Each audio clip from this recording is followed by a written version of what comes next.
निकल यहाँ से। अगर दोबारा दोनों यहाँ दिखे ना तो मुझसे बुरा कोई नहीं होगा। ठीक है भैया, हमें माफ कर दीजिए। हम जानते हैं कि आपका लोन चुकाना है, पर हमारे पास इतने पैसे नहीं है। आप तो जानते हैं ना कि हमारे भैया भी अब इस दुनिया में नहीं रहे।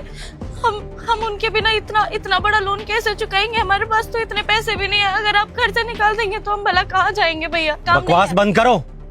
तुम लोगों का रोना धोना देखने नहीं आया हूँ मैं यहाँ पर। पूरे 4 महीने हो चुके हैं, लेकिन लोन चुकाने के नाम पर तुम लोग मुंह छुपाते फिर रहे हो। तेरा पति तो लोन लेके मर गया, अब बैंक का लोन कौन चुकाएगा?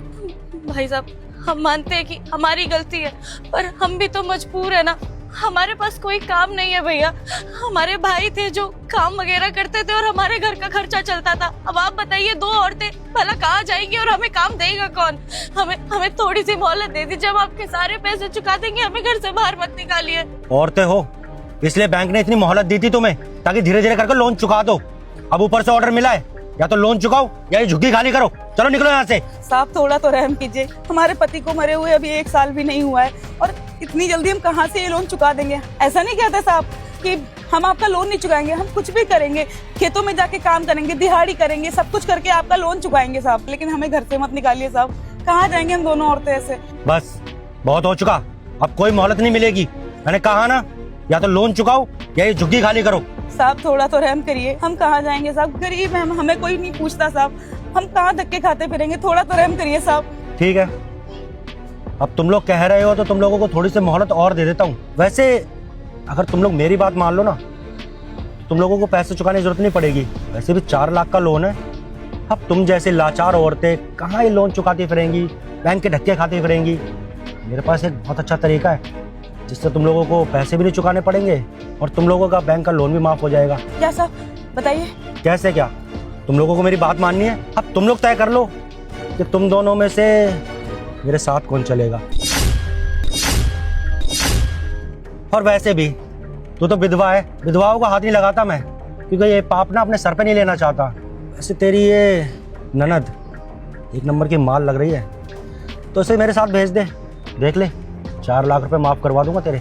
और ये फाइल मेरे हाथ में है, कैसे क्लोज करनी है वो मैं अच्छे से जानता हूँ। साहब कैसी बातें कर रहे हो आप? वो मेरे पति की बहन है और मैं उस पर आंच भी नहीं आने दूंगी। और साहब हम गरीबों के लिए ना, हमारी इज्जत ही सब कुछ होती है, और मेरे पति के जाने के बाद ना ये मेरी जिम्मेदारी है।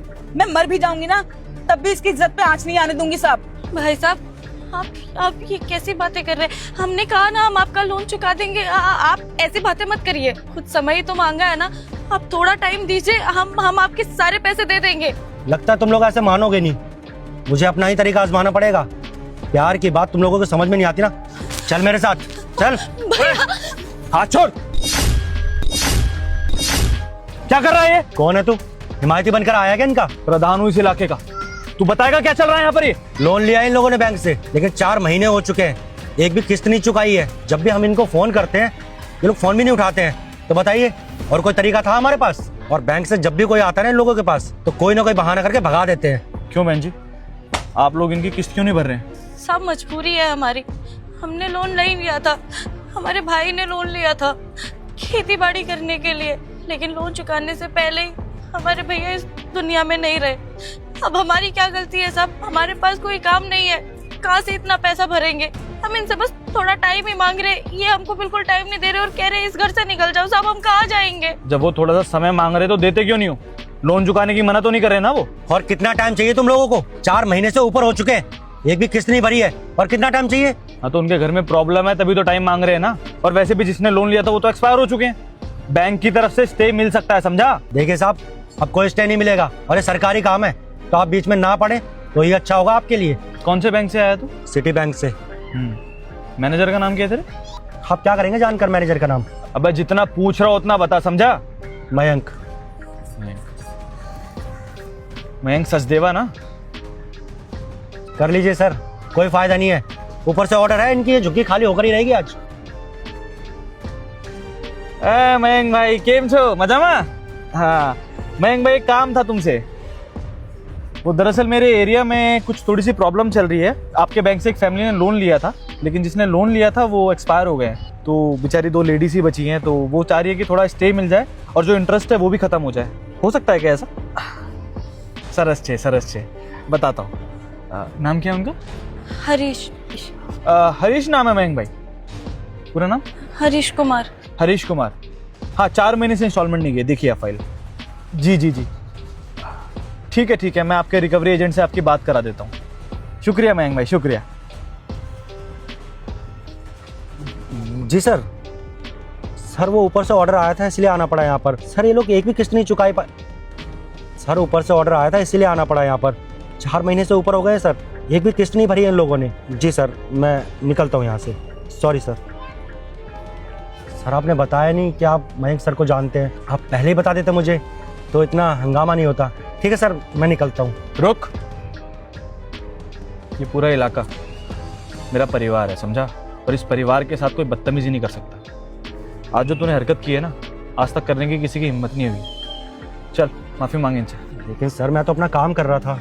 मैंने कहा ना माफी मांग। 25,000 का रिकवरी एजेंट है तू, समझा? अभी चाहूँ तो तेरे मैनेजर को बोल के तेरी नौकरी खा सकता हूँ। चल माफी मांग। ओके सर, माफ़ कर दीजिए मुझे, मैं दोबारा ऐसी कोई गलती नहीं करूँगा। ऐसे नहीं, हाथ जोड़ के माफी मांग।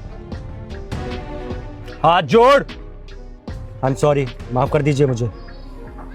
रुक, कितने का लोन है इन लोगों का? 4 लाख का। 4 लाख का। कुछ लोन तो इनके पति भी भर गए होंगे और इंटरेस्ट माफ करने की बात मैंने कर ली है, तो मुझे नहीं लगता कि ज़्यादा लोन बचा हो।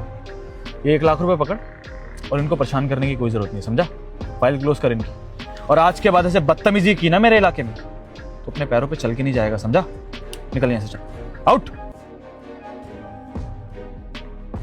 साहब आपका बहुत बहुत शुक्रिया। हमें तो समझ ही नहीं आ रहा है कि हम आपका शुक्रिया अदा कैसे करें। आप हमें जानते भी नहीं है, फिर भी आपने इतनी बड़ी मदद कर दी। शुक्रिया साहब। अगर आज आप नहीं होते तो शायद हम बेघर हो चुके होते और सड़क पे आ जाते।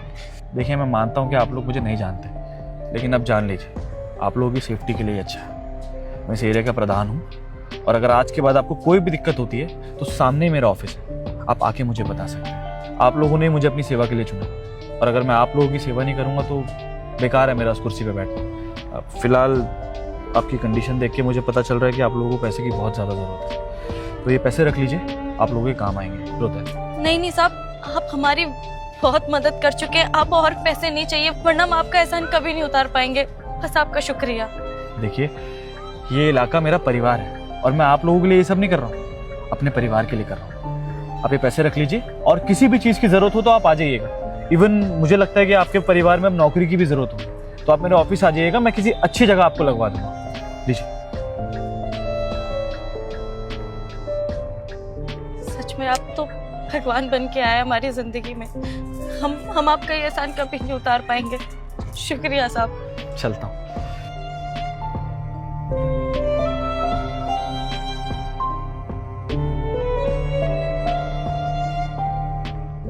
दोस्तों, बुरा वक्त कभी भी किसी का भी आ सकता है, तो हमें कभी भी किसी की मजबूरी का गलत फायदा नहीं उठाना चाहिए। अगर आपको हमारी ये वीडियो पसंद आई हो तो कमेंट सेक्शन में जरूर बताएं और आप लोग ये वीडियो कहां से देख रहे हैं ये भी जरूर बताएं। शुक्रिया।